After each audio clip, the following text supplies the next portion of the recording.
It was very interesting to see how concerned all the governments are by the topic. It is really a very actual topic, and as a matter of fact, it is one for us too. We are working in a lot of contexts where we have to deal with non-state armed groups. And non-state armed groups very often are called terrorists by governments.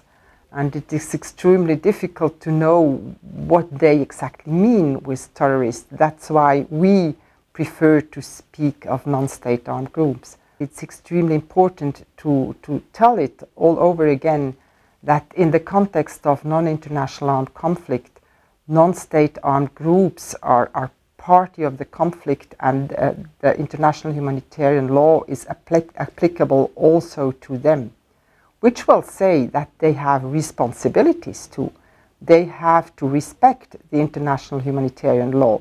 The fact that we are in contact with all the parties of a conflict, of course, the governments, the state representatives, but also all the different armed groups, gives us the possibility to stay and work in a context, because only if we can explain to all the parties of a conflict what we are doing, what is our work and what is our added value we can bring to the people in need, only then we have got access. And I can take a very actual example, Yemen for instance, where you have a multitude of armed groups.